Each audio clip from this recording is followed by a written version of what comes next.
Good morning, students. Today's our topic is elasticity of demand. Elasticity of demand जो concept है वो develop किया गया था by Professor Alfred Marshall. Alfred Marshall ने डेवलप किया था और ये कंसेप्ट उन्होंने दिया था अपनी बुक में प्रिंसिपल्स ऑफ इकोनॉमिक्स में ये कंसेप्ट दिया गया था। ठीक है, ये कंसेप्ट दिया गया था प्रिंसिपल्स ऑफ इकोनॉमिक्स में। अब इसका मीनिंग क्या है? इलास्टिसिटी ऑफ डिमांड है क्या?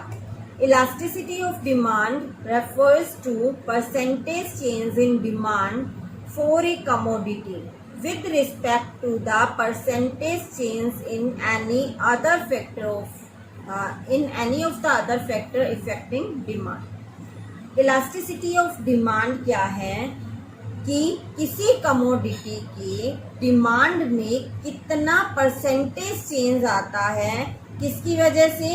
या तो प्राइस में चेंज की वजह से या फिर एनी अदर फैक्टर में चेंज की वजह से। ठीक है, मीन्स या तो प्राइस में चेंज हो रहा है। देखो डिमांड में क्या इफेक्ट आता है, मतलब डिमांड इंक्रीज हो रही है या डिक्रीज हो रही है।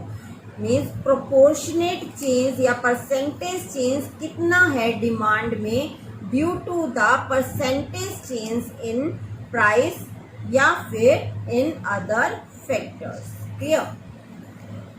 हाउ मच चेंज, कितना चेंज हो रहा है। इलास्टिसिटी ऑफ डिमांड क्या बताता है कि कितना चेंज हो रहा है डिमांड में।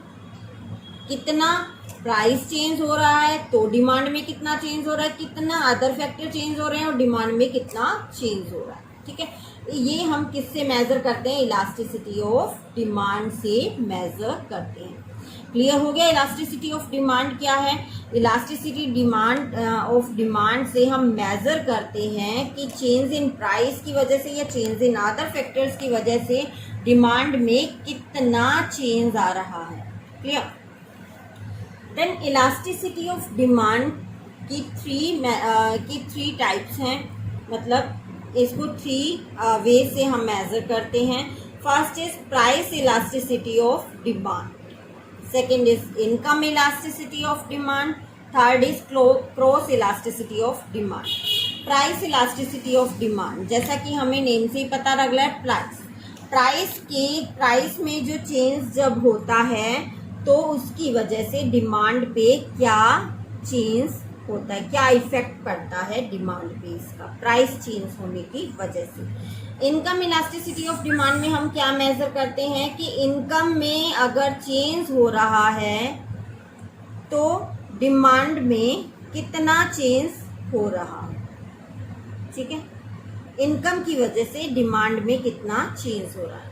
क्रॉस इलास्टिसिटी में हम क्या मेजर करते हैं कि जो हमारी क्रॉस इलास्टिसिटी में हम लेते हैं टू गुड्स, हमने रिलेटेड पढ़ी थी। रिलेटेड गुड्स में हमने दो पढ़ी थी, कौन सी?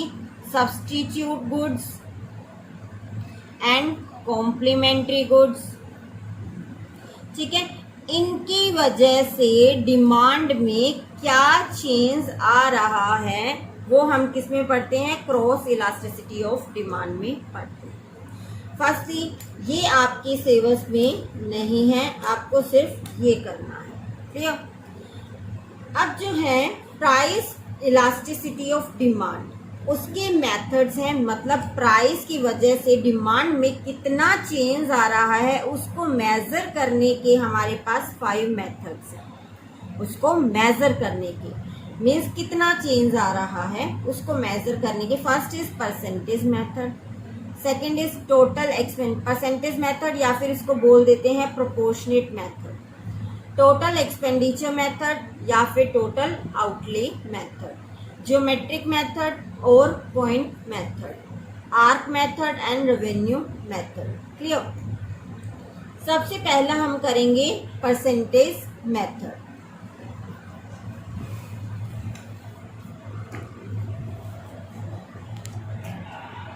सो परसेंटेज मेथड और प्रोपोर्शनेट मेथड, परसेंटेज मेथड और प्रोपोर्शनेट मेथड हमारा फर्स्ट मेथड है प्राइस इलास्टिसिटी ऑफ डिमांड का। ठीक है, in this method elasticity is measured. इस मेथड में इलास्टिसिटी किस तरह से मेजर की जाती है as the ratio of percentage change in quantity demanded. As the ratio मतलब percentage change in quantity demanded to percentage change in price.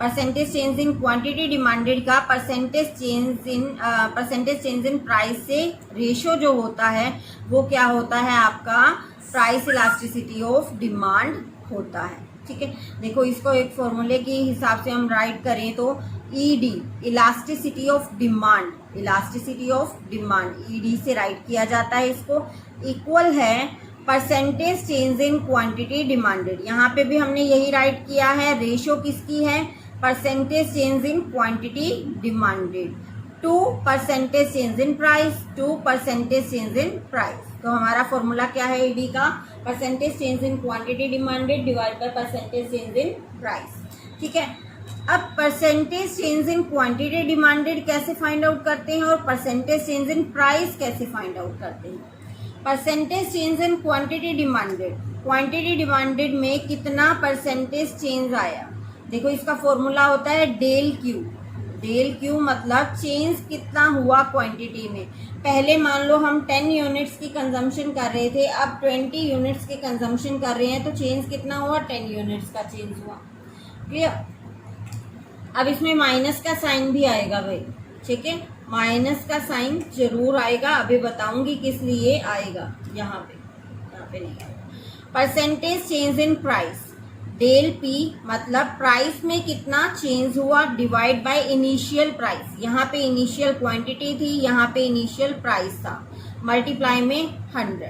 अभी इसको एक एग्जांपल की तरह से समझेंगे। अभी एक बार फॉर्मूला है ये, तो इसको हम समझते हैं। Percentage change in quantity demanded का ये हो गया, परसेंटेज चेंज इन प्राइस का ये हो गया। ठीक है, अब ई डी जब हम राइट करते हैं इस फॉर्मूला में इन वैल्यूज को पुट कर सकते हैं हम। Percentage change in quantity demanded को हम ये राइट कर सकते हैं, परसेंटेज चेंज इन प्राइस को हम ये राइट कर सकते हैं। ठीक है, percentage change in quantity demanded को हम क्या राइट कर सकते हैं, देखो del Q divide by Q multiply में 100। फिर परसेंटेज चेंज इन प्राइस को हम राइट कर सकते हैं del P divide by P multiply में 100। क्लियर, 100 से गया 100 कट हो गया। अब इसको अगर हम करेंगे तो हमारा आ गया del Q divide by Q. ठीक है, अब जब इसको ऊपर लेके जाते हैं तो ये क्या हो जाता है, उल्टा हो जाता है भाई। पी ऊपर चला जाएगा, डिवाइड बाय में डेल पी नीचे आ जाएगा। ठीक है, तो इसका फॉर्मूला क्या बनता है, यहाँ पे माइनस का साइन लगाएंगे, E D is equal to minus del Q divide by लिखूंगी डेल पी मल्टीप्लाई में पी अपॉन क्यू। मैंने सिर्फ इसकी प्लेस चेंज किया है, डेल क्यू के नीचे डेल पी को ले आई और क्यू को इधर ले गई, बस सिंपली यही किया है हमने। ठीक है, तो इलास्टिसिटी ऑफ डिमांड का ये फॉर्मूला है आपका, ये आपको लर्न करना है elasticity of demand. Clear, next video में हम इसको एक एग्जाम्पल से समझेंगे। अभी आपको ये फॉर्मूलाज लर्न करना है।